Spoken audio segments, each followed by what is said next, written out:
evening, race fans. Thank you for tuning into DRL TV. My name is Getty Buckner. I'll be joined tonight by Taylor Butcher Benjamin, and it will be our pleasure to bring you live action of the DRL Truck Series.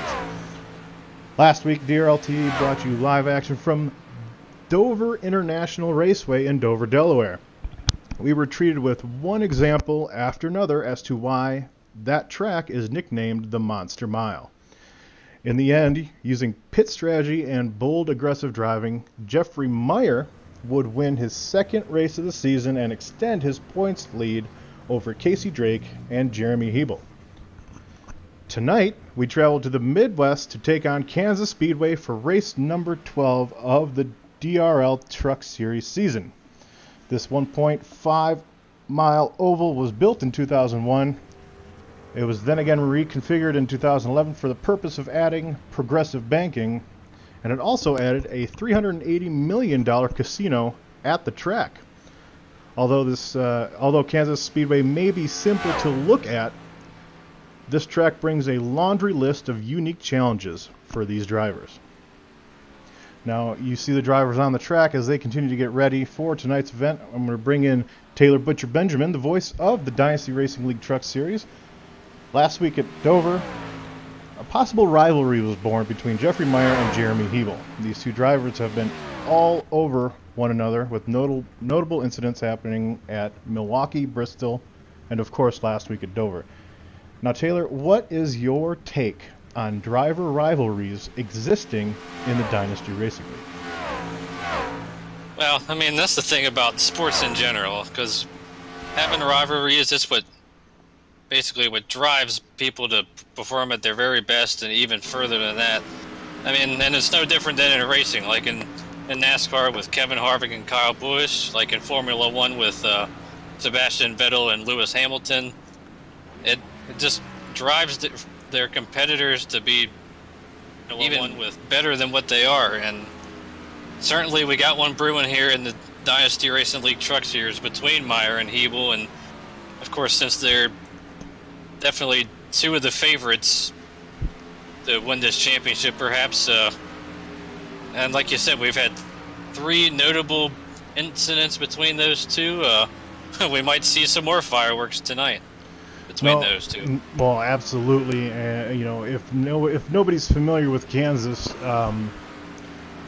it is an incredibly, when I said that it has a unique list of challenges, even though it appears to be just kind of your standard old cookie cutter track, it very much has its own personality. With it being very difficult to pass after a few laps, there's really only one line. It's not the low line, it's actually the high line. And we're also going to be under the lights tonight, which is going to be, a treat in and of itself, with cooler temperatures. We saw last week, Taylor, the track temperature fluctuation being, that played a huge role in the race, and actually ended up, costing a few drivers their opportunity to, have a decent finish because, of handling issues and things like that. So tonight, not just between Jeffrey Maier and Jeremy Hebel, but between any driver, we could see sparks fly because, how long does it take you, Taylor, to lose your patience if you're following someone slower, yet you can't, you just can't pass them? It's very difficult. I mean, like we say, you can make the bottom work for about 5 or 6 laps, and then that's about it. The tires will just give out on you, and everybody migrates to the top. And if you feel like you're faster than somebody, and everybody's in a single file train up by the wall, it can be very frustrating. And you basically got to wait for that guy to make a mistake before you can actually make a legit pass on him. But might see some impatience tonight by some of these guys, as I view this kind of track and this kind of racing to be kind of an equalizer. Well, I mean, we might actually see a surprise winner tonight, is what I'm saying. Well, I mean, last week, for only the second time this season, we had a repeat winner, so it's very possible, people like Marvin Wingfield, one of the Adams, Jarrett Rogers. There's so many drivers knocking on the door to get that first win this season. Yeah, that wouldn't surprise me at all. to see, someone new in victory lane. I think with last week, we saw that the race winning move be Jeffrey Maier staying out on old tires. Tonight, I almost guarantee we will not see that. Well, we could or we couldn't. I actually was browsing through some YouTube videos this week. Watched Dustin Bullock, DOBTV on YouTube, one of the most popular iRacing. He ran a truck race this week. Had an early caution about lap 5. He stayed out and assumed the lead and not relinquished it. So he basically, and that was with cautions in between and other opportunities to make pit stops. So he basically ran all 40 laps of that C truck race on one set of tires. And he did get some cautions that were lucky for him, but yeah, wouldn't be surprised if we see that tonight, be honest. Well, yeah, I guess you do bring up a good point. Nothing should surprise us after this season. This has been one of the craziest seasons of the 3 series. This has by far been riddled with the most surprises and twists and turns. So, of course, I wouldn't be surprised if we saw that tonight as well. But here we are at Kansas. We're going to take a lap around Kansas. For those who are not familiar, we are riding along with William Wingfield as he gets set to put his hot lap. Enters the tri-oval here. Again, in 2011, they added progressive banking to, instead of it being just 15 degrees top to bottom, it actually goes from 17 to 20. So we'll see several lines tonight at some point, especially once the track rubber's up. But you can see here, almost wide open all the way around this track on fresh tires. Taylor, what's the temperature right now on the track surface? Right now, both the ambient and track are 72, so these guys are going to have a ton of grip. No, absolutely. Well, we see William Wingfield anyway. He diving down in 1 and 2. There are bumps that can upset the vehicle on both ends of the track, and I think that'll play a factor in tonight. And you can actually see, particularly down in 1 and 2, the bumps really kind of show up out of nowhere, and it can really upset the handling of your truck. I actually experienced it the other night in the Cup race, and it almost got me in trouble with me and Ryan Hesgard. But right. and unlike Daytona and Talladega, the white line doesn't mean out of bounds. So on that front stretch, right by the start-finish line, you're going to see the drivers diving down all the way to the grass. And remember, one of the last tracks we went to that was like that, we actually saw some issues with drivers getting together, assuming that drivers were going to duck down to the apron. And you remember that was at Las Vegas Motor Speedway earlier this season. So, tonight is going to be interesting in several ways, I believe. But as of right now, we've got Austin Collins at the top of the board, Jordan Berry, and Jarrett Rogers. Jarrett Rogers. 2 teammates. Remember how close they came to sweeping the front row last week? Mm-hmm. Looking good again tonight. And definitely 2 drivers that need to turn around their seasons. Last week was pretty decent for them. Speaking of, let's pull up the point standings. As you can see, Jeffrey Maier did extend his points lead by about 10 over Casey Drake. Jeremy Hebel, who finished second in that race, also closed the gap, and he moved up the list. Jeremy Hebel should be right next to Jeffrey Maier, but it seems, and we've talked to Jeremy several times about his, he'll win a race and then he'll have 2 races where he won't finish. We saw what happened to Daytona. We saw what happened to Milwaukee.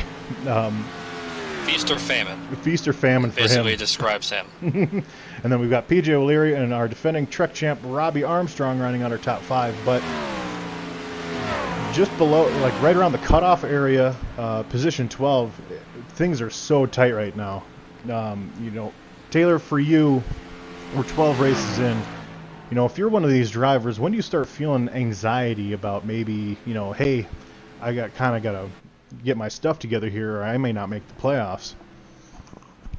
I feel like some people have already kind of felt that pressure already, and because like we say, before you know it, these playoffs will come around, and if you don't have some momentum on your side and put some good results together, and or get a win, because like we said, how many winners we've had, it might take a win to propel yourself into the playoffs.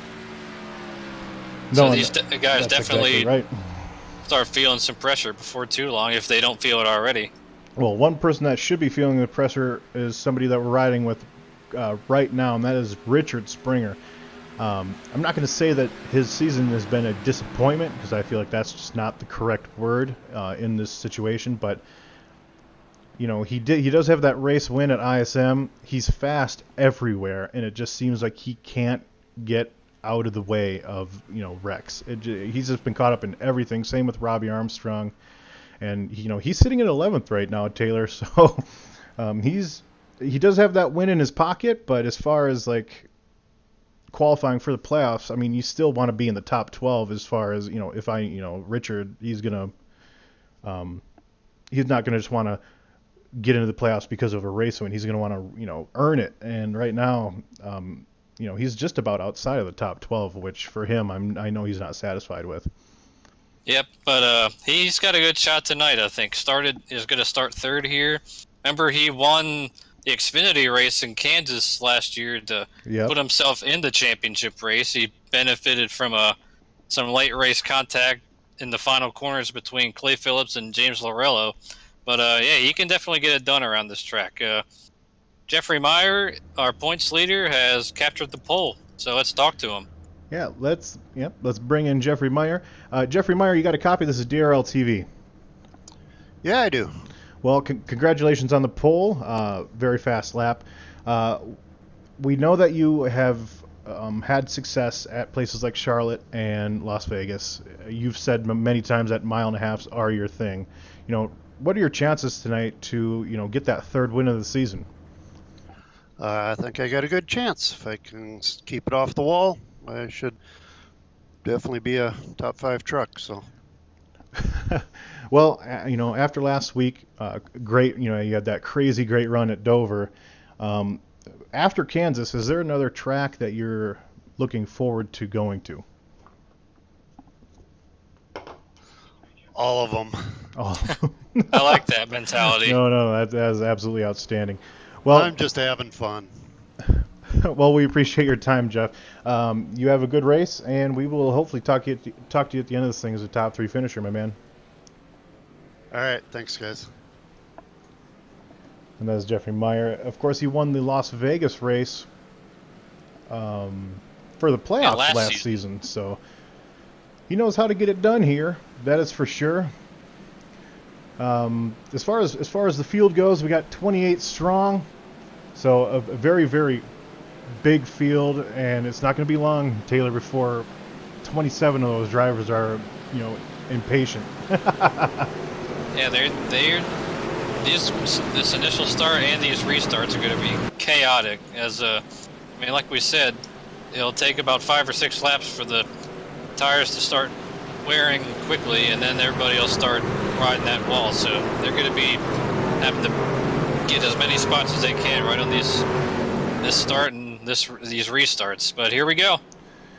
And Jared Rogers. Jared Rogers jumps to start. Maier gets a good jump there, and look at all the mayhem behind him. I'm a little concerned if Jared Rogers might get a penalty right there, but he definitely gave that position back, and he's got a mirror full of Springer and Hebel. Springer sits third. Adam Purcell. Oh, sorry. Actually, that's incorrect. Steven Sims is fourth. Jeremy Hebel is fifth. Daniel Holloway, Jeffrey Maier's teammate, actually is in fifth now, apparently, just inside of Jeremy Hebel.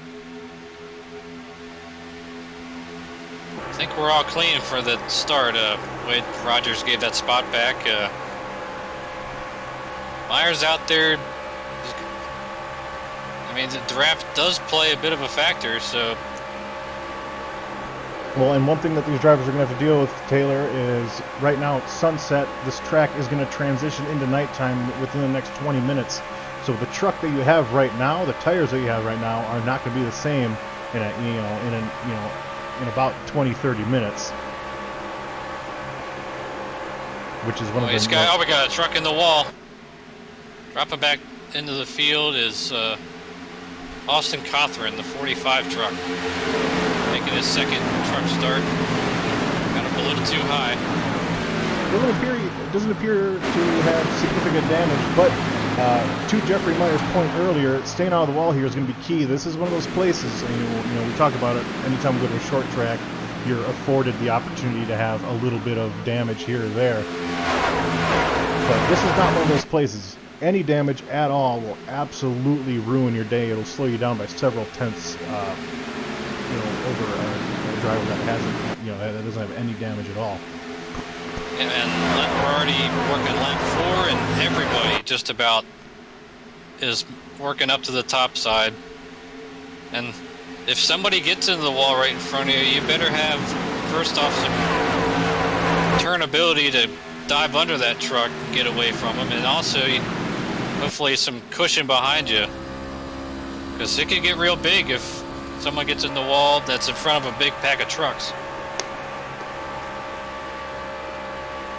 Yeah, no, that we saw that at Dover as well. Just like drivers not being able to check up enough. If a driver in front of you hits the wall, chances are you're going to hit him as well and ruin your day. So that's why I said that it's possible that we're going to have some hurt feelings here tonight. You don't think of Kansas as one of those types of racetracks, but it certainly can be.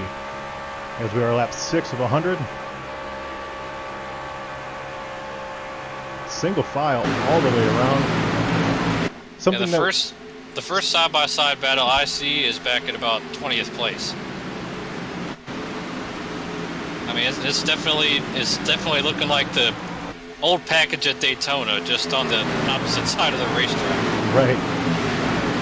Well, we have Casey Drake in 20th after his incredibly strong performance over the first 10 races. He had the speed at Dover, but one too many errors made, and ended up costing him a really good shot at the top 3. Remember, he also stayed out on the last caution flag with Jeffrey Maier and was put on the outside groove for the restart, drifted back to, I believe, 8th place. Now with Casey Drake, I'm noticing a trend here. With the exception of a couple of racetracks, he is very much, in that Matt Kenseth category, where qualifying to him is not really that important, because it seems like he's always starting in the middle or almost in the rear of these fields. But he always finds a way to make his way back up to the front by the end of it. Absolutely. Someone else I think that has that same kind of mentality is Adam Faree, who's right now sitting just outside the top 10. Remember, he won that Las Vegas race starting back in 22nd, and was a big-time factor last week at Dover, starting 24th.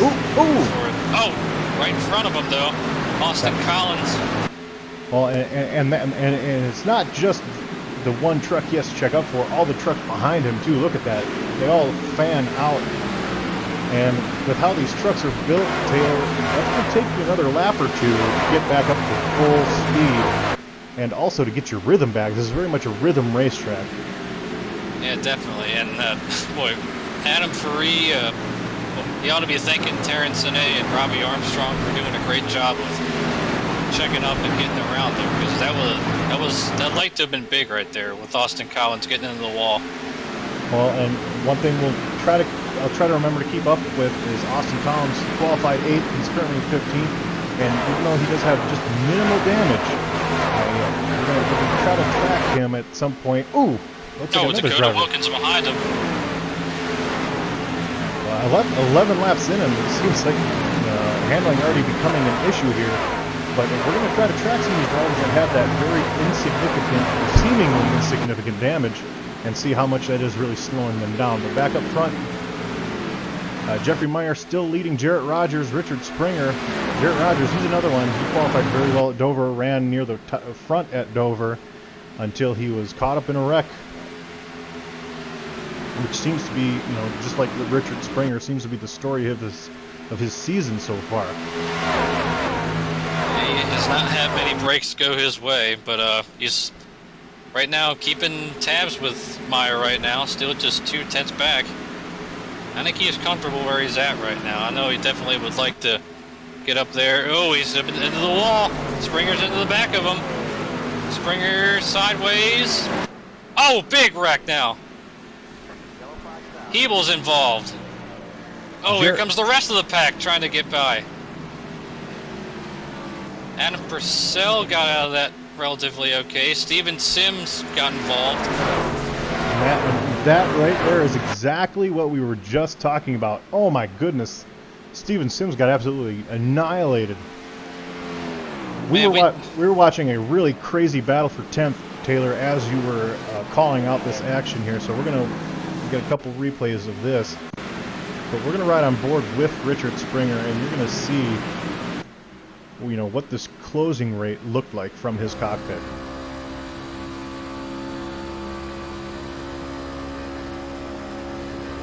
And we were just talking about how any amount of damage couldn't ruin your race. Certainly that amount of damage can. And look at that. I mean, he didn't even have time to get off of the throttle. Yeah, that was pretty huge. But I feel like we ought to quit talking about Jarrett Rogers. I mean, every time we talk about him, we see him running well, and then soon afterwards, he's in trouble. We're riding on board with Jeremy Hebel, and you can see how he was caught up in this incident. It looks like he almost made it through, and then Jarrett Rogers just comes off the wall, and you hear the boom of death. That means Jeremy Hebel's engine did expire, which is an automatic 30 minutes of damage. If not more, and certainly, as you can imagine, Hebel's pretty upset about it. Everybody's on pit road. You know what? I don't believe you, Taylor. Let's see if we can bring in Jeremy Hebel. Jeremy Hebel, this is DRL TV. You got a copy, sir? Yep. Well, you're riding along, and it seemed like you almost had it clear, and then it seemed like in the snap of a finger, all of a sudden your engine, was blown up and you were sideways. Can you kind of tell us, how you tried to navigate through that? I tried to navigate through it as best as I could, but I've been watching that 9 bounce off the wall quite a few times, and I just knew something bad was going to happen there after a while, and unfortunately it did. And with the way these things get stuck up on the wall and Springer being right on his rear, there just really wasn't much to do, and it's a sickening way to end this race, and I'm going to probably be last, so this just really sucks. Well, Jeremy, I certainly don't want to, pour salt in the wound, but it seems like right after you have a great run, which you did at Dover, here we are again. But I will pull up this flyer. The next race we go to is the brand new Charlotte Motor Speedway. I know you're good at Charlotte, so we look forward to seeing you at Charlotte, Jeremy, and I don't expect anything other than you competing for a win there. We'll definitely try. All right. Thanks for your time, Jeremy, and hopefully we'll see you next week. Thanks. Well, so much for what we were talking about in the beginning with the rivalry between he and Maier. That didn't take place tonight. Cody Barber missed his pit stall. He came down pit road and just simply drove by it, so he came back in a second time.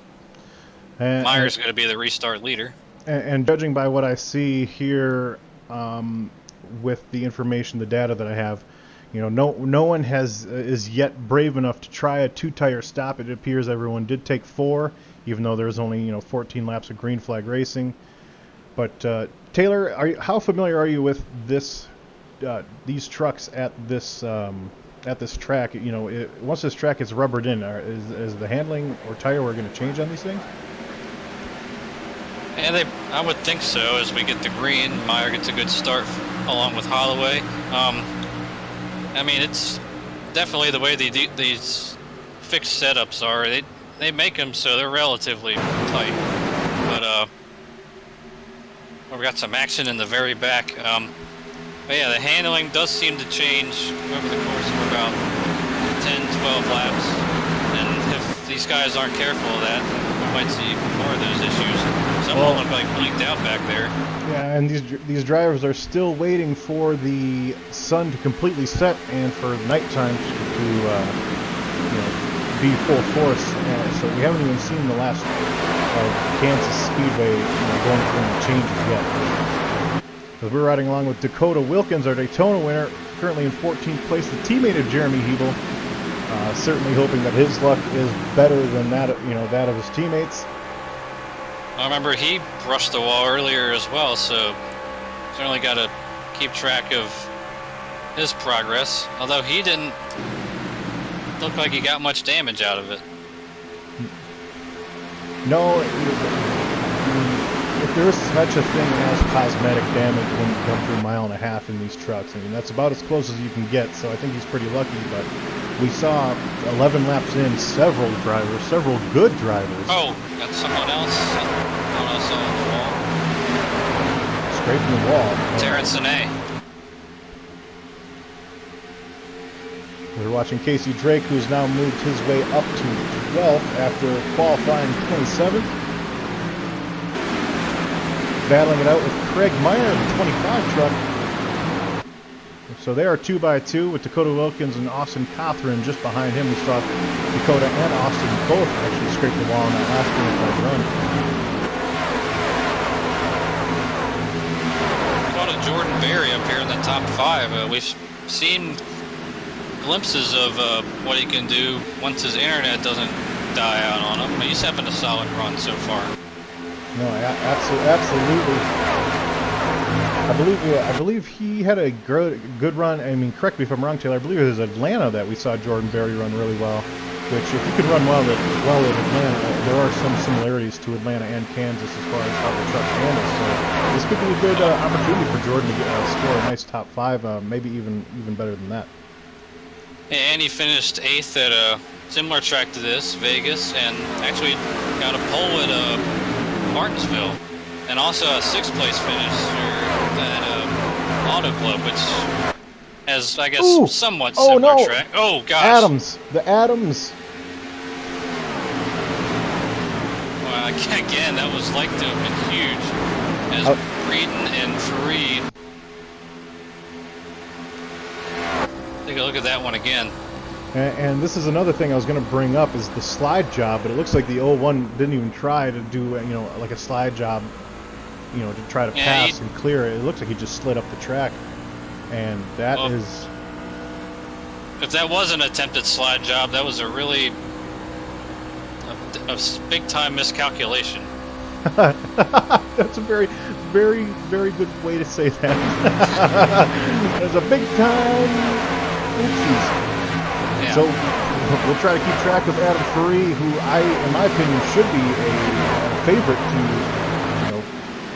come and compete for this championship. But right now, it doesn't. I mean, he's got some scrapes and his hood is raised a little, but I'm not sure, what type of aerodynamic damage he actually got from that incident. But that is a very, very close call, not just for those two drivers, but as we saw the chain, what happens in the chain reaction here for all the drivers that were behind us. Yeah, I was actually looking at Dustin Eichert. The 7 truck that incident occurred, and he had to make a sudden move to the left. Up front, it's still Jeffrey Maier, up by about 8/10 of a second. Oh, Casey Drake just got into the wall trying to get past Fareed.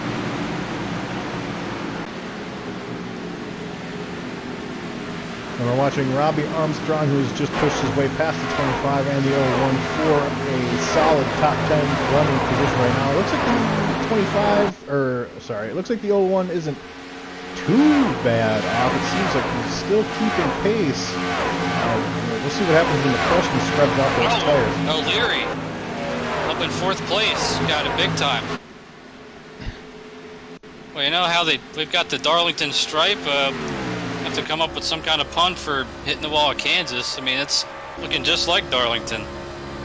We're riding on board with PJ O'Leary, and ooh, and you can see right there his hood raised up a lot. That was a pretty big lick there by PJ, and he's almost in the same boat as Jeremy Hebel, where he had solid, incredible runs. I believe he had almost 2 or 3 straight top 3s, and then since then it seems like he can't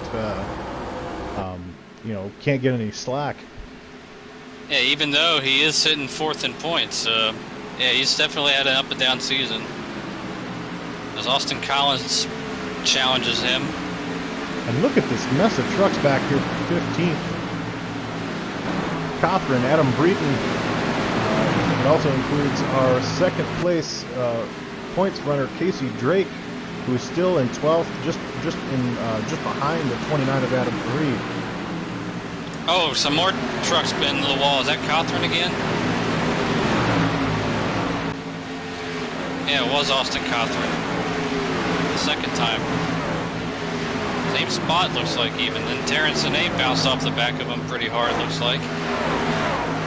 So 28 laps into this 100-lap race, Kansas is proving to be a little bit of a monster itself. Not even a quarter way into this race, we've seen 6, 7, 8 drivers hit the ball pretty hard, actually. Not just a little rub, but actually do visible damage. But out front here we have Jeffrey Maier leading by 1.1 seconds over his teammate Daniel Holloway.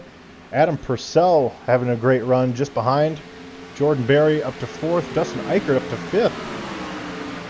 Great run for Dustin Eichert. And then behind we have the truck that we just spoke about, PJ O'Leary, Austin Collins, who had hit the ball earlier as well, and Robbie Armstrong still in 8th. See Matt Vanderkoy coming back on the track. He must have gotten into the wall too, because he's being scored 6 laps down with some pretty heavy cosmetic damage on the right front. Let's take a look at Matt Vanderkoy. Yeah, I mean, Kansas is one, like I said, when you look at the track, you don't think it's anything besides just a regular intermediate track. But it's very, very hard, and it's hard to be fast. It's hard to push it here for 100 laps without making a mistake. Yeah, this actually reminds me of last year at Homestead in the Xfinity Series with Tyler Reddick, how he made that run him up by the wall work, and just one little mistake can cost you. And Dakota Wilkins in the wall again. Yeah, that time looked like he bent up the front hood just a smidge, but yeah, it doesn't look too much worse. Seems like he's trying to teach his truck a lesson or something. Stay off the wall, my man. Of course, he was one of the several of these truck drivers, including his teammate, that ran the Cup race on Monday night. Finished just outside the top 10 in that one. I would assume that he learned quite a lot of how to get around this racetrack by running that Cup race.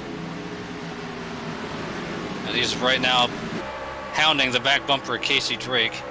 Back here just... And that moves Casey Drake into the top 10.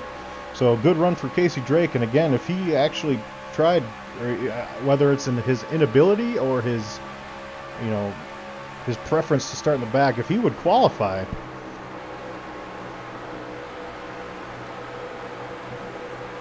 sorry, I'm getting distracted by the racing. If he would actually qualify as the 25, yeah, that's what I was waiting for. As the 25 hits the wall, if he would qualify, he'd actually have a good opportunity to get to the front without using up so much of his equipment. Oh, look out, Maier. Sideways up there. Gathers it back in. That's the first time we really see anybody begin to snap loose without hitting the wall first. Well, what happens is, because they're running that high line almost full throttle, the amount of heat that is put into that right rear is ungodly. And we're going to see a lot of that. Could see a lot of solo spins. The cool thing about this track versus Dover, where we were at last week, was, oh, look out! Maier getting turned around on the front stretch into the wall by Adam Faree. Oof. And of course, just Another as I say call that, back there.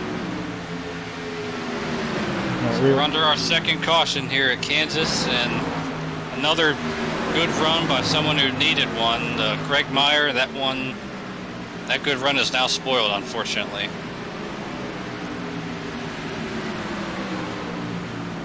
not sure.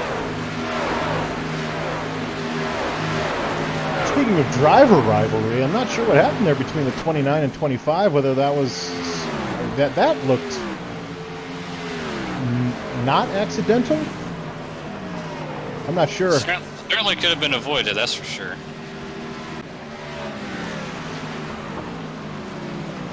Yeah, Kansas is really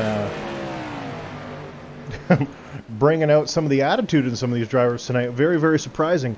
It seemed like we saw the 29. Oh my gosh! I'm watching the aftermath of Craig Maier. He got it turned around, beginning to go again, and Matt Vanderkooi T-boned him and blew the 25's motor. So talk about going from bad to worse in a hurry. And that was well after the wreck was already over, and Maier had put his truck in gear to go again.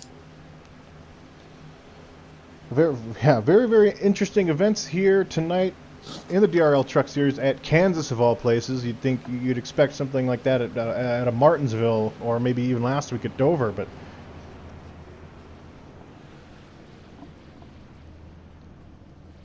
as we're watching Jeffrey Maier pit here, DRL-T is going to take a quick commercial break. We will be back for the start of the Kansas 100 in just a minute. Assist to the front bumper, and he hits him again now. Ray Alfala into the outside wall. He's going to pass nearly 3 cars down that front straightaway, and he's going to get them all done with. What amazing. Lee to the inside goes Logan Cloudman is going to touch in. Pit press sideways. What a save. Look to the outside as Cronkite goes off. De Jong into second place. Going for the switchback. Oh, pinpoint driving. It's Howling down to the inside. Trying this contact though. Slide left to the racetrack. Chris Renner drives it back down underneath, and he takes that second spot right back. Joker goes to Garrett Lowe. Garrett Lowe should take victory with all that contact. He's going to try and make the move around the outside the parabolica. That's not going to work, but he's going to try and get the cutback here. Get the run out the parabolica. That's beautifully done there. Makashube, there's a little bit of door banging as well.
And welcome back, ladies and gentlemen, to the Kansas Speedway 150 Brought to you by DRL TV. As you can tell, nighttime has just about fallen here in Kansas City, which means the tempers are going to come out? I don't know. That's what it seems like. This race has been very eventful already, just 40 laps into this 100-lap event.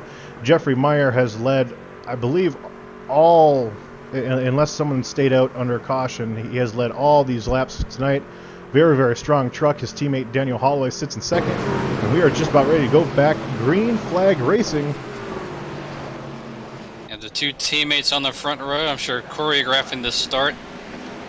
Maier taking the top side. Yeah, definitely as we say, the night time is the right time. These guys are going to be getting up on the wheel a little bit harder as Holloway. I wonder if that was choreographed to maybe where Holloway can lead a lap, perhaps? Oh, it's opening the door for Adam Purcell. Well, and now we're going to find out what another truck can do with fresh air, which does mean something here, because when you're behind these trucks, you can, the aerodynamics can affect how your front end is handling. So we're going to see, A, what Jeffrey Maier can do behind trucks, and B, what someone else can do while leading this pack here. Daniel Holloway leading three Adam wide Purcell. off this corner, looks like. Adam Purcell pulls to the inside of Holloway. See if he can make that stick. I was actually about to say, curious to maybe Maier with the 2 wins in his back pocket and the points lead, a very large points lead for that matter. I wonder if he's just experimenting here to see how his truck handles behind another one. As he's coming back, getting by Purcell for second place. Casey Drake all of a sudden into the top 5 after he has passed Dustin Eicher and Robbie Armstrong. And he's going for 4th. Looking to get past Jordan Berry. And if you're going to make, if you're going to make squeeze right there. If you're going to make a move, now is the time to do it while your tires are fresh. As Jeffrey Maier screams right back ahead of Daniel Holloway. So Holloway does get that lap led. Adam Purcell sits 3rd. Jordan Berry 4th. Casey Drake 5th, and those five trucks are kind of starting to pull away a little bit from Robbie Armstrong. And the 19 of Marvin scrapes the wall. Dakota Wilkins has to make a quick evasive move. Well, I mentioned at the top of the broadcast, well, actually I've mentioned several times, you know, if you get some type of damage that can affect your race, because you will be significantly slower than people that don't have damage. But if everybody hits the wall, then I guess it kind of doesn't matter, and that's kind of what, you know, that seems to be the trend tonight. More trucks have hit the wall than haven't tonight. Well, one truck that has gotten his damage repaired, I guess to the best that he can, is PJ O'Leary, as he's back here fighting with Cody Barber back for 14th place. We saw O'Leary hit the wall when he was running up in the top 5. And David Wellborn is currently sitting just outside the top 10 in 12th. Great run for him and for the 88 who is just outside of him, David Lindahl. Both those drivers could certainly use a good run. You know, they're currently right now showing that they've got some speed here at Kansas. Just behind him, Cody Gatsky, and as you mentioned, PJ O'Leary in 14th. And you can see just how off the pace Adam Faree is now after that damage that he had when being collected or collecting the 25. It doesn't seem like a lot of damage, but it's just enough to slow him down, you know, 1 or 2 miles an hour, which over the course of a few green flag laps, you know, that adds up. Yeah, right now he's stuck back in 18th place. I'm sure he is probably a little steamed right now, trying to get his composure back. And I mean, he's got time to get back towards the front. I mean, it's not going to be easy though. Certainly not with, I mean, mental, you know, focus aside. Just with that damage, that you know, that's going to be a huge obstacle to overcome. But watching Adam Purcell, he's looks like he's trying to show these guys that he's got some speed here tonight. He is all over the back of Daniel Holloway. As we're riding on board with Adam Purcell right now, peeking inside the 26. Oh, behind him, Robbie Armstrong into the wall. Another great piece of driving behind them by Collins and Eicher to keep from piling into the back of them. We'll get a replay of that. That is our defending Trek champion. And it seems like what it looks like to me, Taylor, and correct me if I'm wrong, you have to point the nose first before you commit to the turn. It looks like some of these guys aren't doing that, and they're just sliding right back up because obviously they're about half a groove off that wall, but in order to make it stick all the way around, you basically have to pretend like as if you're driving, you know, a groove lower, you know, in your mind, as far as pointing the nose down and making sure that the rear tires follow the front end. And currently, several drivers having issues with that, as Robbie Armstrong, after that love tap, if you will, has fallen back to 11th with David Wellborn trying to get past him. Yeah, what you want to do is you want to get the truck turned to the left just a little bit before you let off the gas, because if you let off the gas when the truck is still going straight into the corner, it's just going to continue to go straight, as I've personally experienced that as well. And that's just something that's something you got to practice for sure. And Armstrong looking like he's back up to speed, back up in 11th place.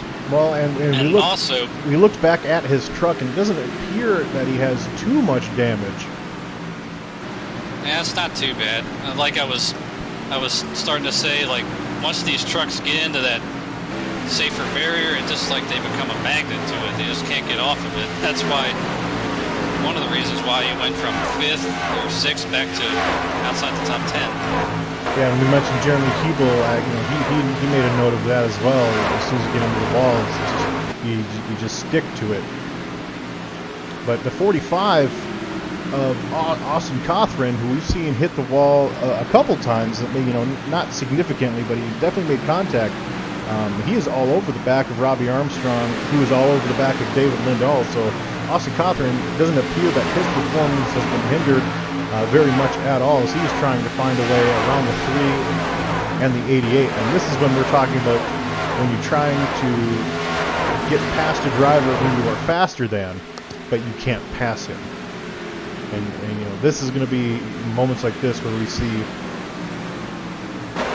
how long a driver is willing to stay patient. Yeah, this also, it takes a tremendous amount of discipline to just not get too impatient like we're talking about. And something happened to Adam Purcell. He's back to 4th. I wonder if he scraped the wall. Let's go back and see. Yeah, just a little bit in the middle of 1 and 2. As we see the 57 of Jordan Berry. Yeah, he took advantage of that and moved into the 3rd position. Oh, got a caution. Back straightaway.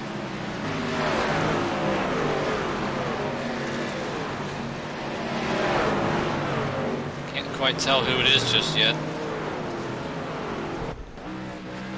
Robbie Armstrong, Robbie Armstrong. I think. Yes, it is. Well, let's go on. Let's follow along with Robbie Armstrong, our defending champ here, and see what happened. I imagine it might have something to do with he and maybe the 45. It was him and David Lindahl. Lindahl got into the wall off the corner, and Armstrong had nowhere to go but to just hit him, kind of like what we saw with Jarrett Rogers and Richard Springer. Yeah, and this will be a great example. This will be a great shot. We're going to ride along with Austin Cothran, and you'll see here just how tough it is to avoid these situations. He has absolutely no time to react, and unfortunately... Hey, just look at the closing rate right there. Like you said, there's literally hardly anything you can do. Just a victim of circumstance, and didn't get too much damage on the front end, but probably enough to affect him. Plus, he's got a lot of damage to his rear end as well. Well, yeah. David Wellborn has stayed out to lead a lap like he's done several times this season. So as David Wellborn leads the race, Jeffrey Maier and all the other leaders have gone down pit road, and DRL TV is going to take a quick commercial break. When we return, we'll get the pit stops sorted out for the viewers and get this race back under green.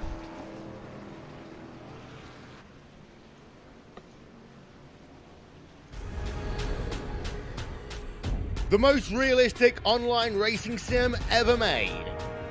This is iRacing. Detailed laser scan tracks, fully dynamic real world cars, and over 50 series to choose from. 6 online world championships offering over $100,000 in annual prizes. This is the original esport racing game. This is iRacing.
And welcome back to the Dynasty Racing League Truck Series here on DRL TV. As you just saw, you saw a promotion for the new and improved Charlotte Motor Speedway. That is where we are going next week in the Dynasty Racing League Truck Series. So a little bit of a sneak peek there as we continue on. We have 40 laps left in the Kansas 150. Yeah, that's quite the segue there. And remember, next week is All-Star Week for DRL Cup Series. Both the open race that I'll be in, since I haven't won yet, and then the preliminary event. That'll be Monday night, as well as Tuesday night, the All-Star race. That's going to be held at Lucas Oil Raceway. Yeah, a big old busy week, as per usual here in the Dynasty Racing League. As we are set to go green here at Kansas Speedway. Nighttime has all but fallen here tonight. So we'll see how these trucks are going to be handling here. Casey Drake already up to third. And Jordan Berry didn't get a very good start. Slides back into fourth position, but boy, look at these guys darting around. Well, while these guys are darting around, let's rev it up here and see what these guys can do. All right.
Oh, it got wrecked.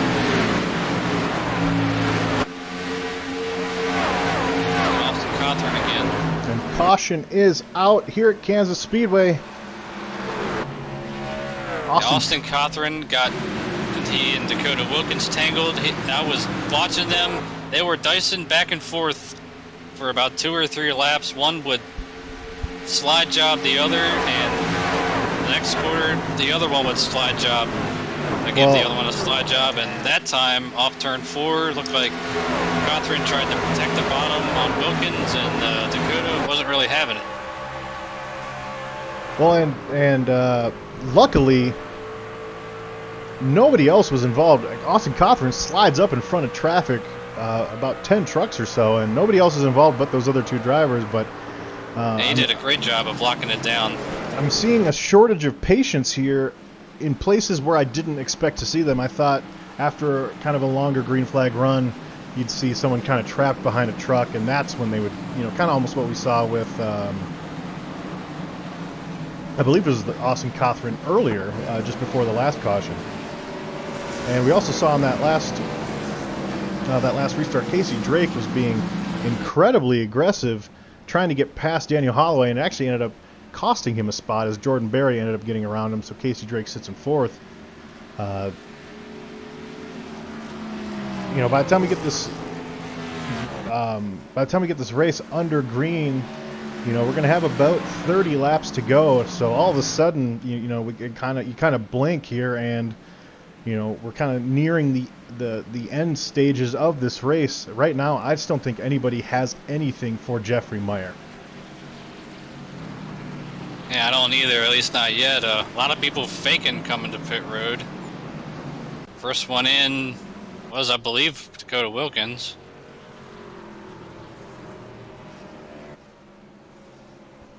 Yeah, only a handful of drivers pit. I was almost going to try to guess and say that if the leaders did pit, this is when they would try that 2-tire strategy, but they prefer the no-tire strategy, and as is the case with several of the other racetracks that we visit, track position here is just too important, Taylor.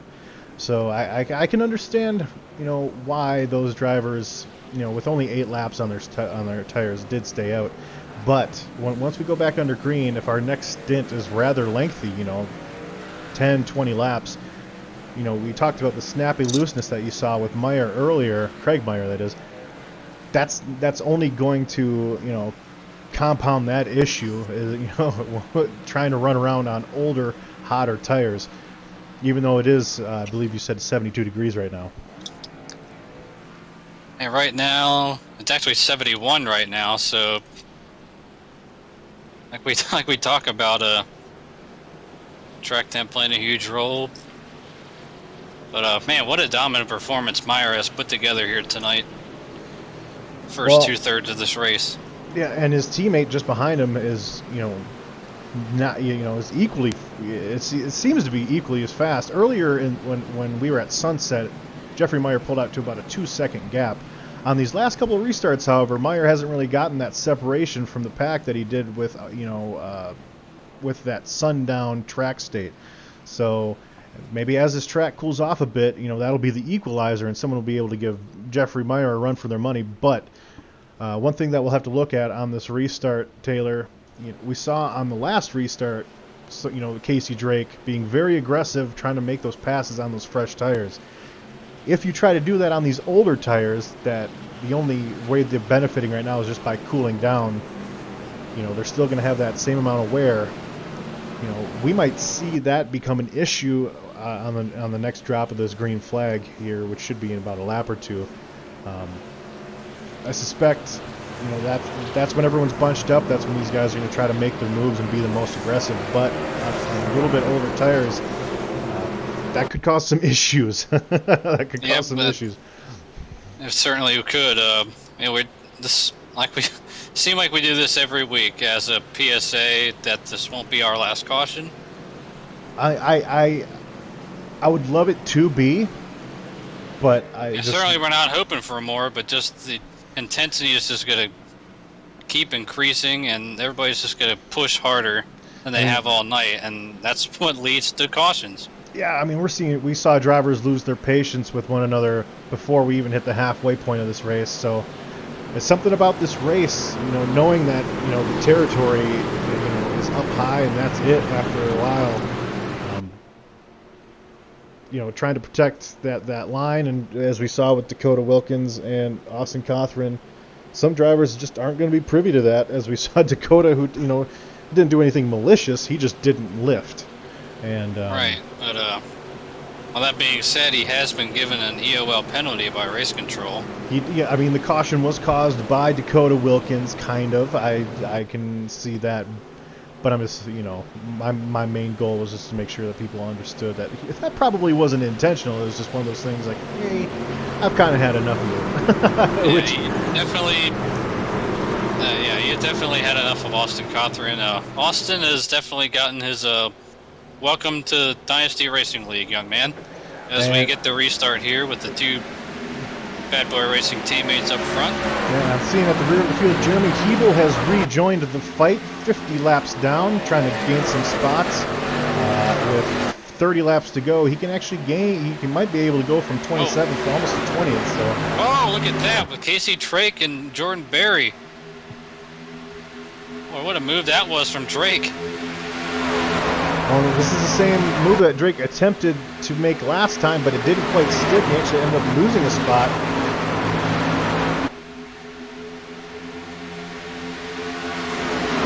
And Jeffrey Maier, although he sees his teammate being the one being challenged, he's enjoying every bit of it. Well, I know Jeffrey Maier loves. I know he loves his teammate, absolutely. Yeah. But I know he loves to win more. As Casey Drake has actually gotten the preferred line over Daniel Holloway. Austin Collins. Jordan Berry is dropping back, yeah. Got another one in the wall in the back. That's Trent Hill. Straightens it out, will stay green. 13th at the time. 26 trying to do that slide job we were talking about earlier. Didn't quite have it there. And Austin Collins, a great rebound earlier. He qualified well, kind of scrubbed the wall, fell all the way to the back, and here he is just outside the top three. Jordan Berry is in 5th. Marvin Wingfield with a much-needed 6th place run right now. Man, look at Holloway. How did he have the room to squeeze up? I'm sure Casey Drake appreciated that. But it's getting busy.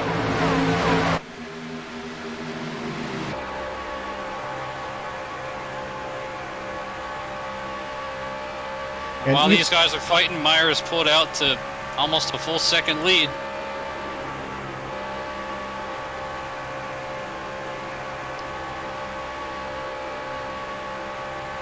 Got somebody blinking back there.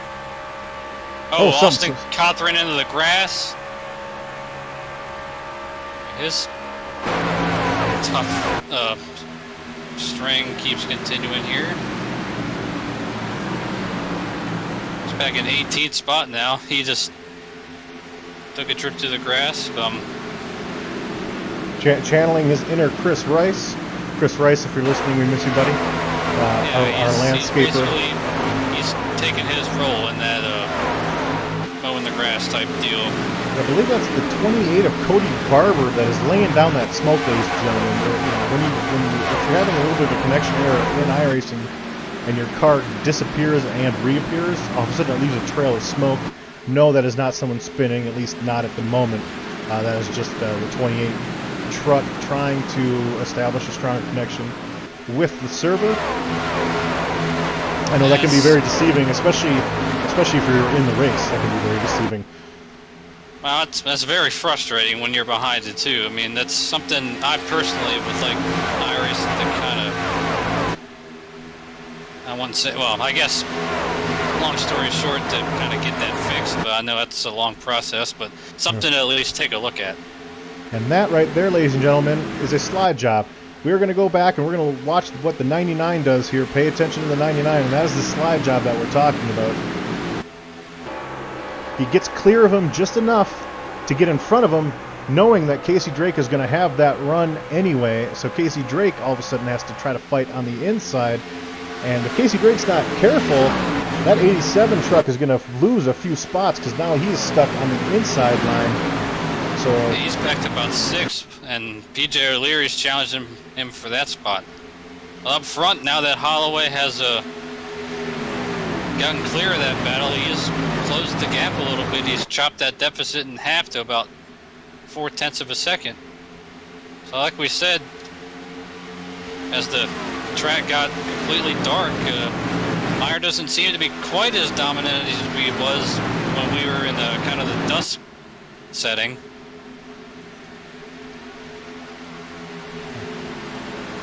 So we have 25 laps to go, coming to 24.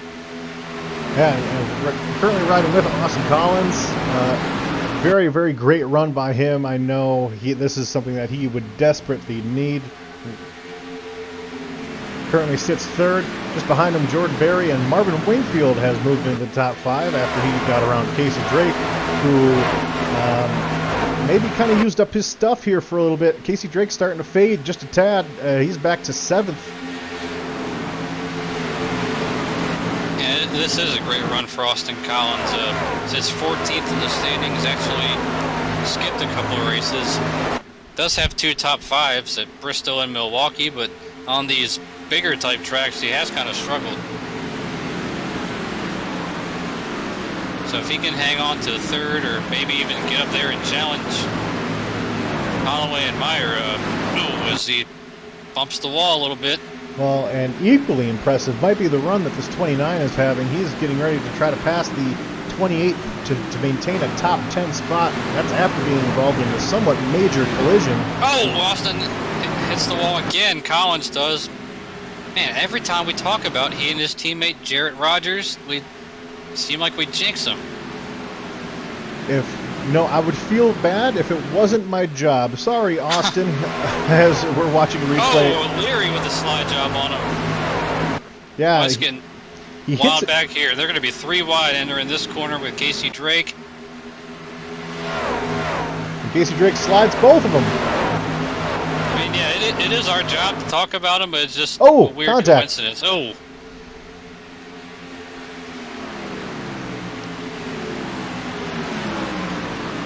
Wow, this is incredible stuff right here. And this is for 5th, 6th, 7th, and 8th, including Dustin Eichert. 3 hit the wall again.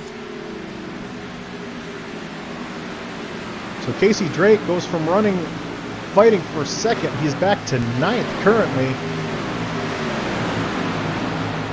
Up front, Jeffrey Maier has pulled out about 2/10 of a second more over Daniel Holloway. His lead is now up to 0.6 of a second.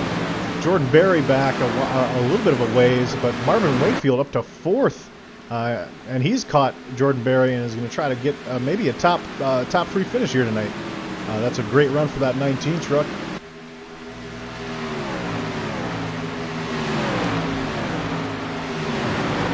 Here comes the 19, sizing him up. Yeah, he's 16th in the standings, and although he's coming off 3 consecutive top 10s.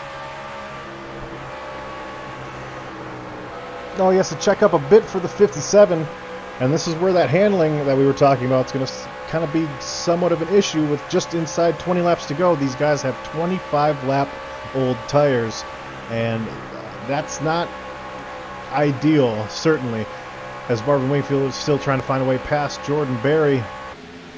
Boy, I still got my eye back with this group with Casey Drake and Austin Collins and Nana Purcell. I mean, they were going at each other like wild animals back here.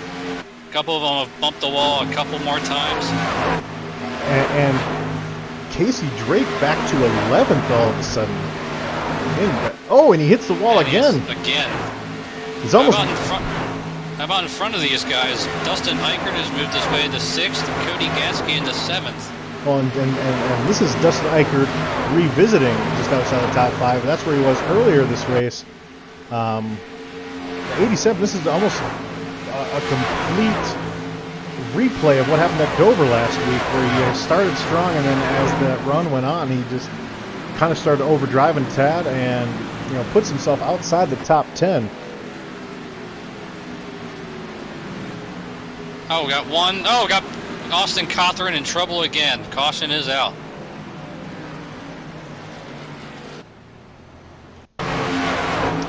We're going to ride along with... Robbie Armstrong and him got together. Again. For the second time, yeah.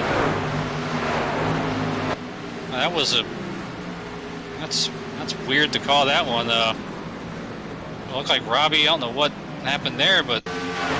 If I were to call it how I see it, it kind of seemed like Robbie Armstrong had just about enough of the 45 truck here. Yeah, Austin Cawthron drove down, and Robbie Armstrong just simply went down there with him.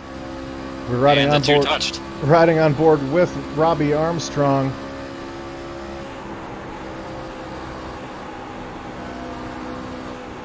And you can see he gets a little bump from the 45 there in the middle, and he just gives the 45 a little how do you do, and kind of goes about his business. So again, tempers here at Kansas, of all places, bringing out the worst in even some of our nicest drivers. Yeah, I was just about to say, Robbie Armstrong, one of the most mild-mannered drivers in all of iRacing, really. I mean, like you say, it happens to everybody once in a while. But I would assume that this would be the final pit stop of the night. Jordan Berry slides through his box a little bit. And So does Austin Collins. We're watching the exit of pit road. Jeffrey Maier has that wonderful first pit stop for being the fastest qualifier. And here comes the crew. Maier gets out first. Marvin Wingfield looks like he's going to be third. It's a heck of a stop for that 19 truck. Yeah. Now Marvin Wingfield with a 15.1 second stop, but he was on pit road for 41.9 seconds versus Jeffrey Maier's 42.6 seconds, meaning that Marvin Wingfield did an excellent job getting in and out of his box faster than some of these other guys, so that puts him into the top three for what could be our final restart of the night. PJ O'Leary in fourth, Adam Ferree up to fifth. DRL TV is going to step away for one moment, ladies and gentlemen. When we return, the finale of the Kansas 150.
And welcome back to DRL TV.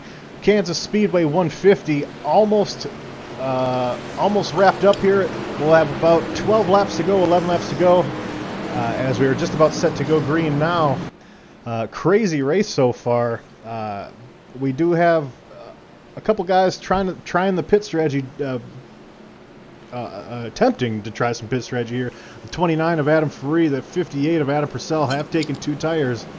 We'll see how that goes, but one thing I'm very curious to see is what Daniel Holloway has for Jeffrey Maier with fresh tires, and maybe Marvin Wingfield. I know he's at a huge disadvantage because he's got to get past those two teammates, as we were just about set to go green.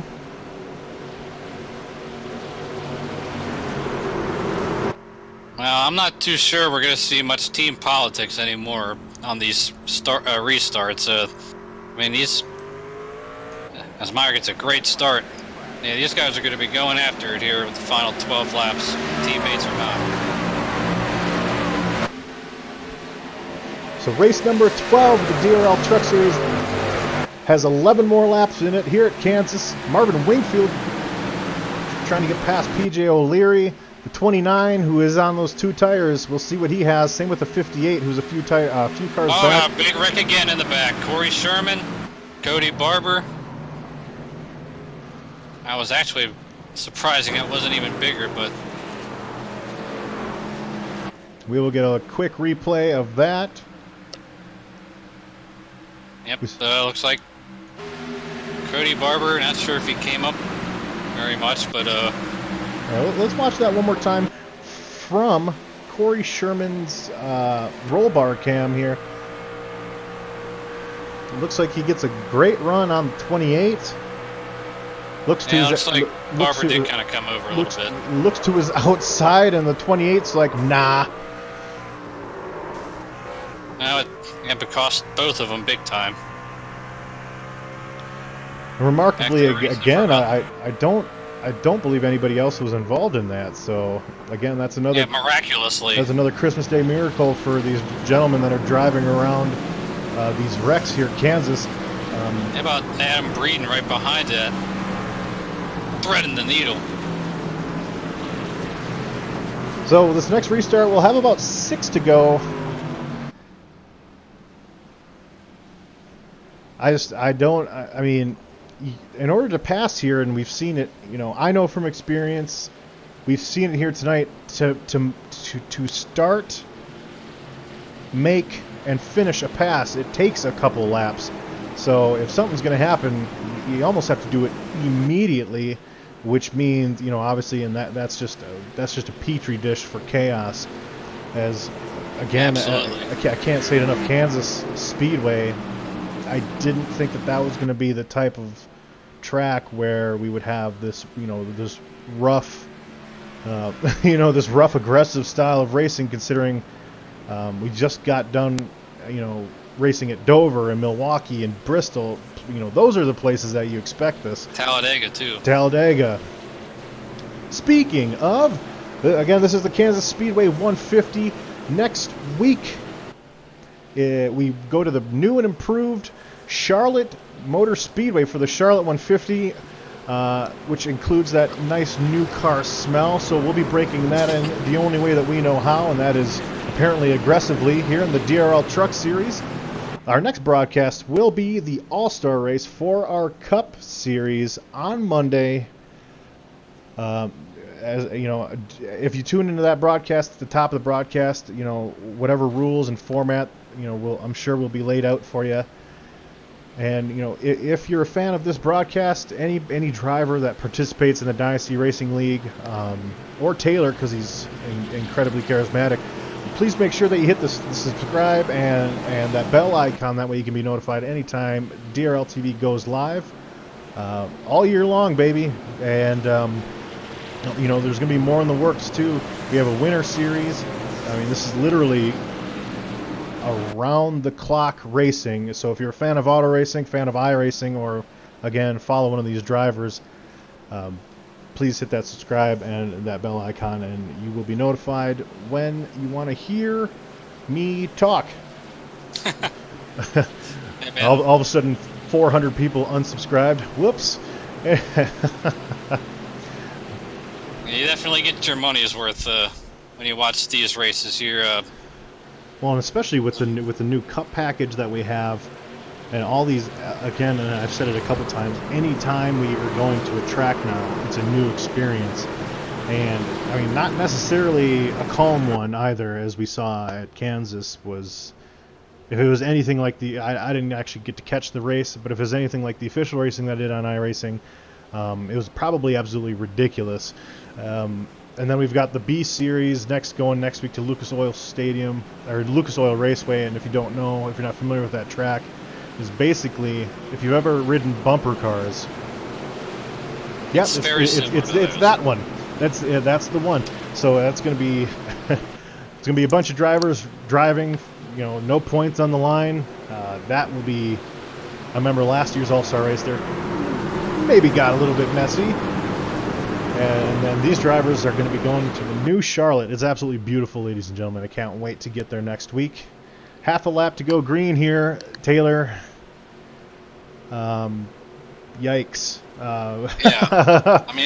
I'm still liking the chances of either Maier or Holloway to come away with this, but one thing I've noticed, despite all these wrecks and all this chaos, there's still 20 trucks on the lead lap. So, like, if anybody up front here that needs a good finish, like, say, Wingfield or Berry or Eichert or Purcell, if any of those guys that don't have a win and they get caught up in something here, they could lose a chunk of points. Yeah, no, absolutely. Maier gets a great start. You can go from hero to zero real quick.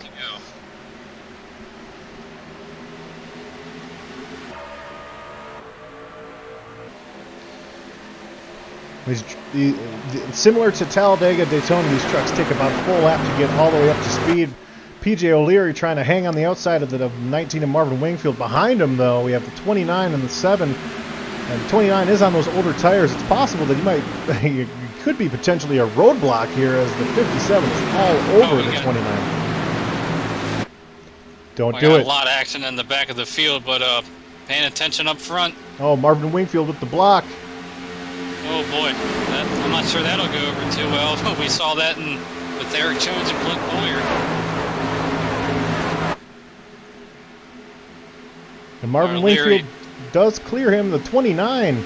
We got more blocking, yeah, with Ferrari back there with Jordan Berry. Casey Drake has a bird's eye view of everything. Well, he doesn't want one. It looks like he's going to try to find his way around the 57 as Jordan Berry peeks inside. And if he's not careful, he's going to have the 58 to deal with, who is, again, on those two-lap old tires. 5 laps to go, ladies and gentlemen. Jeffrey Maier has pulled out to a 0.3 of a second. Trent Held. Wall behind him. That was Trent Held again. They somehow kept it straight. We're going to stay green for the moment. Let's shift our focus back up here. 29 doing everything he can to stay in front of the 57 of Jordan Berry. There's Berry into the wall. Berry into the wall, and he'll lose 3 spots at least as Casey Drake, Cody Gatsky, and Adam Purcell all get around him. And that puts Berry back into 10th. Dustin Eichert knocking on the door. He's already in the top 5. He's knocking on the back door of PJ O'Leary for 4th. But right now, up at the front with 3 laps to go, it's still Maier leading Holloway by 0.4 of a second. But what a absolute flawless race Maier has driven. Yeah, Maier will get my attention with 1 lap to go, but for now, this battle for 10th is absolutely ridiculous. The 27 trying to hold off the 57, trying to hold off the 58. They are almost 3 wide going down the front stretch. 87 has well cleared those drivers. Looks like some blanket back there with Jordan Berry. Jordan Berry, yep. Now, even if you're blinking now, you're not going to pull over. But all right, they're coming to the white flag this time. Back up front, white flag out here at the Kansas Speedway 150. Jeffrey Maier has 1.5 miles to go to claim his 3rd race win of the season. Holloway is in great shape, as is Marvin Wingfield for a terrific finish. PJ O'Leary, I don't think anyone's going to have enough time in this top group to really do anything here. O'Leary tries to make a last-minute dive on Wingfield. Not sure that's going to work out, but tonight's all about Jeffrey Maier. 3rd win of the season, 2nd in a row, and extends that points lead once again. And of the 3 victories that Maier has gotten at Milwaukee, at Dover, and here tonight, this is by far the most dominating performance I think we've seen this season by any driver at any track. That was absolute. It was basically a race for second. That's the best way I can say it. And teammates of Dan Holloway and Jeffrey Maier finished 1-2. Marvin Wingfield finishes third. PJ O'Leary fourth. Dustin Eichert fifth. Adam Faree sixth. Casey Drake 7th, Cody Gatsky 8th, Jordan Berry finishes 9th, and to round out your top 10 will be Adam Purcell. As we will keep an eye on Jeffrey Maier, as he will certainly celebrate this win. Watching the damaged truck of Jeremy Hebel drive to the pits, of course, is heartbreaking. He could have been up here for sure. I believe he qualified, third? Jeremy did? Well, yeah, he was up in he started fourth, but got taken out way too early with that deal with Jarrett Rogers and Richard Springer. And Richard Springer. So, I mean, yep. Jeffrey Maier, I mean, he could have had some company tonight, but he just, nobody that was left had anything for him. As we were going to pull it.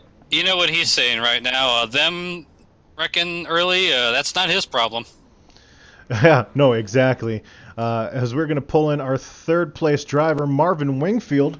Marvin, you got a copy, sir? Yeah, I got you. Well, you were due for a good finish. You've had the speed. You've had the shining ray of lights, but you just haven't been able to get the full race front to back. Basically, Bristol you were fast, Dover you were fast, and here you were fast tonight. What does it mean to get that finish that you certainly deserve? Oh man, it's been a long time coming. I wish I could have had something for Jeffrey or Daniel at the end.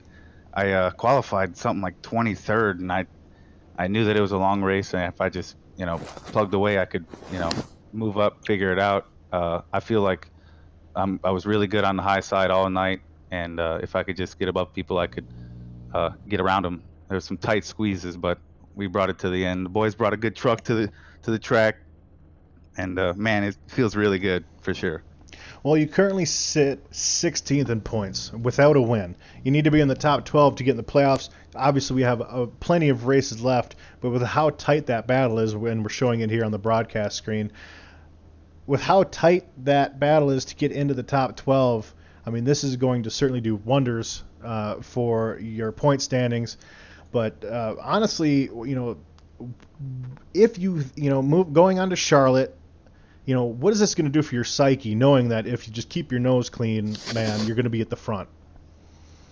Well, I feel like we're very fast at the 1.5 miles, and I looked. I think we got.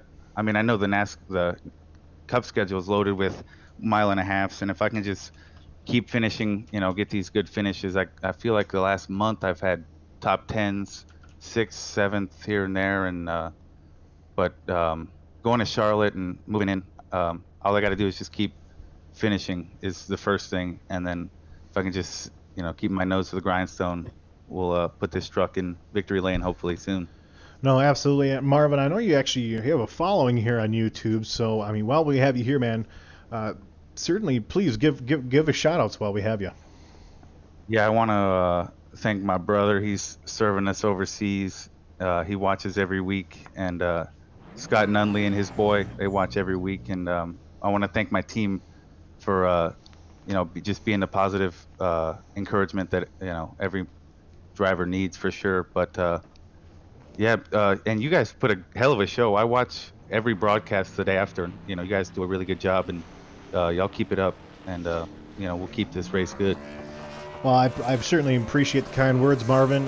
This is actually my last broadcast ever. No, I'm just kidding.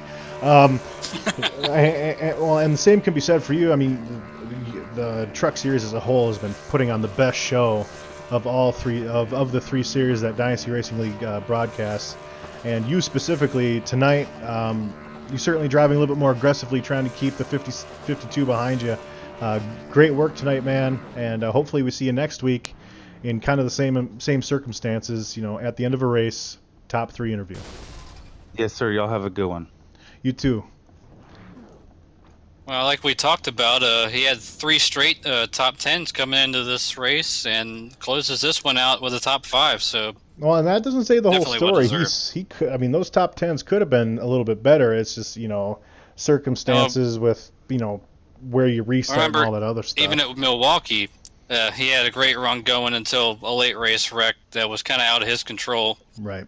But he's certainly turned it around as compared to the beginning of this season. But let's bring in our runner-up finisher, Daniel Holloway. Daniel Holloway, this is DRL TV. You got a copy, sir? I sure do.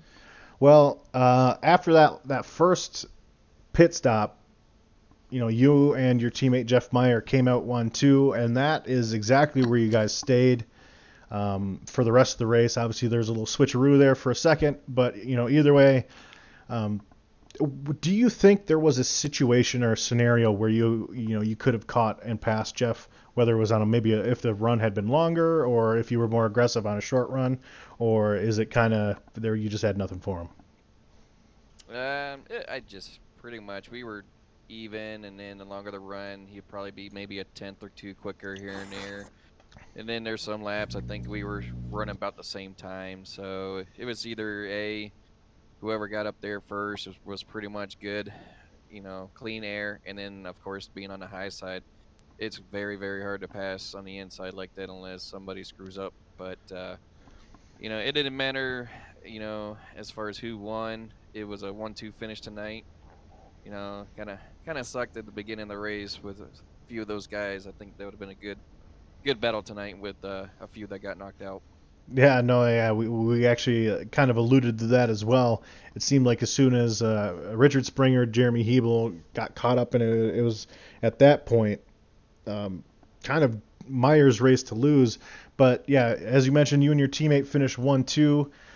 Looking at the points, this is something that you desperately need to, obviously you have the win, but this is, to kind of keep chipping away, getting to the top 5, because I know you don't want to just qualify in on a win. You want to qualify in the good old-fashioned way. Yep. Now, we're moving to a race next week with the brand new Charlotte. Is Charlotte, old, new, whatever, is Charlotte a race that you have had success at, or do you think next week's going to be, it remains to be seen? New package, ran last night. Felt pretty good. I do good, Charlotte, pretty much as a hit and miss. But main thing is I'm conservative as far as that, but you never know. I could be in the back of the pack for a little bit. Could caught in a accident. You just never know, and maybe a top 10, hopefully. Hopefully. Well, I know tonight, Marvin holding off Casey. There's a lot of great moves tonight. You guys put on a heck of a show. But hey, while we have you here, Dan, if you could give us your shout-outs here, bud. Yeah, no, I just want to say that was a great battle between Casey Drake, and then I thought for sure that he would have had me, and then I just barely got in front of him enough, and there was plenty of room, no 0x or anything, and then after that was cruise control, it felt like, and behind me looked like they were fighting pretty hard, and I was just kind of sweating a bullet there, so I'm glad. Shout out, just want to say everybody who's watching, Sarah, Amanda, everybody. You guys on the broadcast, Getty. I love watching you guys, listen to you guys, do a great job. DRL, James putting in this league. Bad boys, watch out. I mean, we're kicking it right now, so hopefully we keep going. Yeah, no, and you two are among obviously it seems like this year more than in years past. There's not just one or two drivers that are in the mix. It seems like there is a list of drivers that are in the mix as far as championship favorites. Again, heck of a show tonight, and hopefully we talk to you next week at Charlotte in the same manner that I'm talking to you now, and that is as a top 3 finisher. Yes, sir, Getty. Yeah, I agree with you 100%. There's more than a handful of drivers that can easily win this, this truck series here. So, got to keep plugging every week. All right. Well, thank you for your time, Dan, and we'll see you next week, buddy. Yep. Take care. Have a good night, guys. And that was Dan Holloway, and let's just go ahead and pull in his teammate, Jeffrey Maier. Jeffrey Maier, you got a copy, sir? Yes, I do. Well, you qualified first, and then that was where you stayed. Hell of a race, man. During practice, this is just hypothetical. During practice, did you run around Jeremy Hebel or Richard Springer at all? And had they survived a wreck, do you think they would have been able to challenge you? Because it seemed like nobody else could. I guess it just depended on how they were on a long run. I did a long run during practice. I didn't really care about being top of the board. Just wanted to get used to where I had to let off late in the run in the corners and just be conservative and not even get close to that wall. Well, I mean, we saw tonight there was a lot of drivers, even at the very beginning of the race, where you would kind of consider your tires fresh. There was a lot of drivers, trying to be friends with the wall. Wall doesn't like them back. That's very unfortunate. But tonight, man, as opposed to your other two wins, tonight absolutely flawless, man. Great restarts, great pit stops, and obviously, as soon as you put the gas down when the green flag waved, nobody had anything for you, man. That was absolutely incredible. Similar to your performance at Las Vegas last year. So, moving forward, we're going to be frequenting these 1.5 mile ovals a little bit more often. We kind of didn't see them for a while, a lot more short tracks. Is this going to be something that we should be expecting from you going forward, or is it just kind of you're really good at Kansas? Kind of what's your take on that? Well, I don't like Kansas, but I'm really good here. And, so there's not much I can do other than run good, I hope. Just don't make a mistake, and normally I can get a good finish. Other tracks, it's, there's a lot of guys I'm sure that are better than me at Charlotte. I'm okay. I'm good at Charlotte. I'll still put myself in the top 5, but I won't say I would dominate like I did here. Well, that's if there was a word for it, that would certainly be kind of how you describe it. Taylor, you got anything here for Mr. Maier? Well, if this is one of your tracks you don't really care for, I can't remember if this track is in the playoffs or not, but if it is, these guys better watch out. But again, just a terrific performance tonight, you and your teammate, and next week you got a chance at 3 in a row. Yeah, that would be kind of cool.